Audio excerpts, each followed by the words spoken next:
¿Qué tal? ¿Cómo están amigos y amigas de esta comunidad? El Día de los Santos Inocentes, una conmemoración que no tiene nada de risible si nos basamos en su origen o por lo menos en lo que han contado que fue su origen, pero que ha ido derivando en diferentes maneras de expresión, entre estas de hacerle bromas a tus semejantes, con aquella famosa frase de, ya lo saben ustedes, ¿no? Inocente palomita, ¿no? Que te dejaste engañar. Y me llama mucho la atención porque en la política mexicana definitivamente tenemos muchos casos, muchos, pero muchos casos, emblemáticos, por cierto, de personajes, de declaraciones, de frases, de notas, que uno pensaría que se enmarcan en esta conmemoración, que uno esperaría que al final dijeran inocente palomita, y no, resulta que son realidad, resulta que son parte, parte de la historia, del periplo, de la forma de gobernar, de la forma de ejercer el poder, de la forma de convencernos incluso en la búsqueda de votos. Personajes hay muchos y definitivamente no nos alcanzaría el tiempo de esta reflexión para presentárselos, pero me parece que si tuviéramos que encontrar notas que parecen falsas pero son verdaderas, tendríamos que buscar de entrada en nuestra fuente llamada Xochitl Gálvez. Xochitl Gálvez, que ya de entrada, por supuesto, es en sí ella misma una verdadera palomita, cuando de repente agarró y dijo que decidió ser candidata a la presidencia de la República porque se acercó un mosquito, una mariposa, ya no recuerdo bien, una abeja, y se lo susurró al oído. En cualquier otra parte del mundo, eso tendría que llevarnos a hacer un análisis psiquiátrico de la candidata. Pero aquí, por supuesto, lo tomamos como somos los mexicanos, con mucho humor, pero estará de acuerdo que parece una broma. Yo cuando leí esa entrevista, yo cuando leí esa declaración, pensé seriamente que Xochitl Gálvez estaba jugando, pero no fue así, estaba hablando en serio. Algo similar como Javier Milei, que toma consejos de su perro muerto, el cual disecó, ¿no? Y le pregunta directamente consejos de economía. Y no solamente eso, ya clonó al perro y tiene perros supuestamente clonados con los cuales habla de política. Estoy de acuerdo que los perritos de mi ley son más inteligentes que los asesores que actualmente tiene, pero es otro de los casos que uno se pregunta, el paralelismo entre Xochitl, que escucha mariposas, y el señor Milei, que escucha a sus perros. ¿Qué buscaba Xochitl Gálvez cuando dio a conocer una información de esta naturaleza? Que la gente la arropara y dijera, ay, mira, qué romántica, qué idealista, qué simpática, qué interesante, o de plano ser empática con las personas que les gusta consumir marihuana. Alguna de esas opciones tuvo que haber sido. Pero ¿qué le parece, por ejemplo, otro de los casos emblemáticos de nuestra querida Xochitl Gálvez, en donde se ha pasado, por supuesto, todo este tiempo tratando de defender lo indefendible? Es decir, habla maravillas del PRI, está feliz de ser priista, está maravillada de que el PRI la apoye. Hay grandes priistas en la historia de este país, pero cuando le preguntan sobre el mismo tema, de repente la traiciona ese subconsciente, la traiciona ese grillito que te dice de vez en cuando, ya di la verdad, ya te pasaste en tu número de mentiras, ya hiciste llorar al niño Jesús. Y entonces, ¿qué es lo que sucede? Que Xochitl Gálvez dice, hay priistas detestables con los cuales yo nunca trabajaría. Manuel Barlet y ese Alito, por ejemplo. Y no fue una, fueron dos veces. Yo creía que era broma, creía que al final Xochitl Gálvez nos iba a hacer reír diciéndonos, ¿qué creen? Es pura broma, estoy bromeando con Alito, ¿no? Que además hay que ser honestos, también cuando se acercó definitivamente a grabar el promocional del tricolor, se necesita vivir en otro mundo, en otro país, en una realidad totalmente alterna, ¿no? Totalmente creada por pues los escritores de cómics, por ejemplo, ¿no? En donde aparece Alito diciéndonos que el PRI sabe gobernar.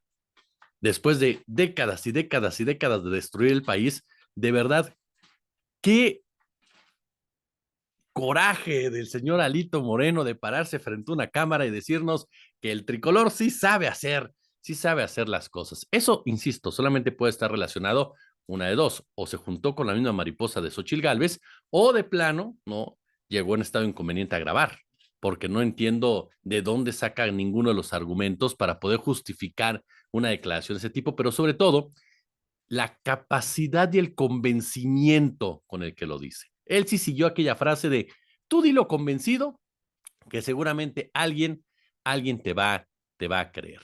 Pero ¿qué tal si nos trasladamos, por ejemplo, al caso de Marquito Cortés? Marquito Cortés, que ustedes seguramente recuerdan, cuando vino toda esta escaramuza en Morena, todo el berrinche de Marcelo Ebrard Casaubon, Marquito Cortés dijo, no aceptamos a ninguno, pero a ninguno de los integrantes de Morena. ¿Por qué? Porque estoy seguro que todo es planeado por el presidente López Obrador para ponernos aquí a un caballo de Troya. No vamos a aceptar a nadie que provenga de Morena de las corcholatas derrotadas. Y después apareció diciendo que sería interesante que Marcelo Ebrard pues participara con ellos, ¿no? Y que fuera como una especie de coordinador de campaña. Yo de entrada pensé sinceramente que la noticia falsa era sobre el caballo de Troya, porque el caballo de Troya ya lo tienen ahí. Es el propio Claudio X González, a cada ratito les da cada orden que los lleva todos los días al hoyo, o mejor aún, Marquito Cortés hizo enojar al verdadero caballo de Troya, a Santiago Krill Miranda. Santiago Krill Miranda, que caray, si usted ve un titular, imagínese un titular que dice, Santiago Krill, coordinador de campaña de Xóchitl Gálvez. No ha ganado nunca nada. ¿En qué país del mundo le das el timón a un capitán que no sabe navegar o que ha estrellado todos los barcos con los que ha ido? ¿En qué país del mundo le das un equipo de fútbol a un técnico que está acostumbrado a verlos descender? Solamente en el equipo de Xóchitl Gálvez se lo entregas a Santiago Krill Miranda. Nada más, que incluso yo estoy seguro que Krill Miranda está muy contento con los números de Xóchitl Gálvez, porque va a decir, voy invicto, papá. Cada contienda que voy pierdo, así que no puedo alterar mi récord ganador y por lo tanto aquí nos hundimos absolutamente, pero absolutamente todos. Y eso no es solamente lo que hemos visto por parte de la oposición. Basta recordar, por supuesto, también el tema del avatar. Cuando de repente aparece alguien por ahí diciéndonos que ya va a ser un avatar el que va a responder por parte de Xochitl Gálvez porque es más ágil y se le entiende mejor lo que está diciendo y es mucho más claro. ¿O no le pareció a usted broma lo del pronter, por ejemplo? Que se le acabara el pronter y no tuviera absolutamente nada que decir. Eso nos muestra precisamente las carencias brutales. Pero en realidad parecería una nota del Día de los Inocentes, pero no, fue una nota real, una nota que se desarrolló realmente. Y no crea que solamente pasa de ese lado.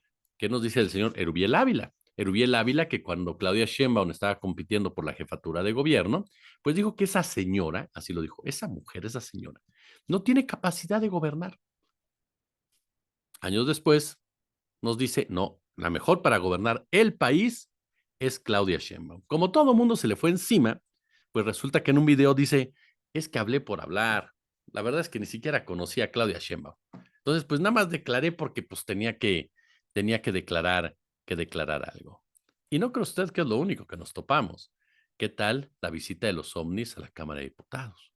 Cualquiera pensaría de verdad que es algo falso, que es una nota de los días del Día de los Santos Inocentes.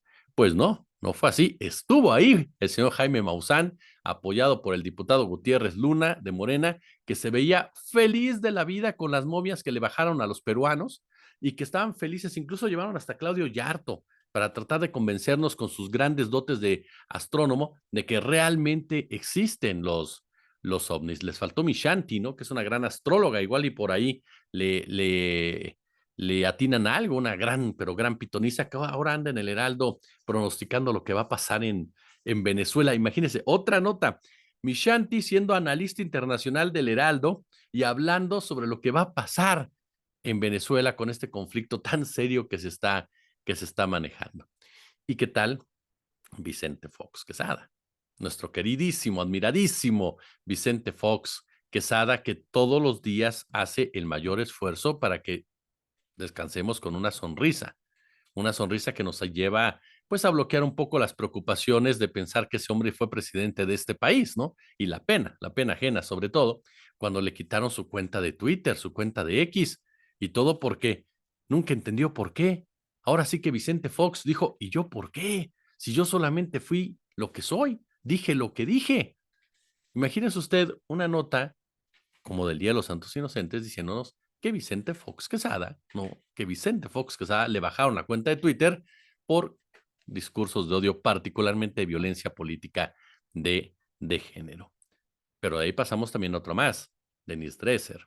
Cuando Denise Dresser es sancionada por violencia política de género en contra de la diputada Andrea Chávez. Denise Dresser, que se lleva meses, años golpeándose el pecho y diciéndose feminista hasta el cansancio, defensora de los derechos de la mujer, luchadora incansable de la igualdad, pues bastaron los intereses políticos para que se olvidara de todo eso e insistiera en nombrar a Andrea Chávez de una manera denostativa y ofensiva y aparte de todo, totalmente mentirosa lo que dijo la señora Denise, Denise Dresser. Parte de este escenario político nacional que nos ha llevado a vivir todo este año, estos últimos meses, estos últimos días, por supuesto, y que nos remite a algo más de fondo, si me lo permite. Nos remite a una política nuestra de cada día, que como diría el maestro José Agustín, está construida por grandes chistes y enormes tragedias, por bromas que se transforman y bromas que se convierten en verdaderas torturas, que el pueblo mexicano muchas veces observa cómo se desarrolla alrededor todo este teatro fársico, en donde hasta el señor Ricardo Anaya puede decirse perseguido político, hasta Francisco García, cabeza de vaca, puede decirse víctima del autoritarismo, hasta Carlos Loret de Mola puede decirse un periodista que sufre los avances, perdón usted, del, del poder. Y mientras, el mexicano, la mexicana, observando precisamente cómo se mueven cada uno de estos intereses que si los valoramos de manera seria, como diría el maestro Germán Dehesa, pues terminaríamos definitivamente dándonos un balazo y no precisamente en el pie. ¿A ustedes qué opinan? Simplemente una pequeña cápsula más sarcástica que en otras ocasiones para festejar, no festejar, pero recordar este Día de los Santos Inocentes. Como siempre, un gusto, como siempre, un placer.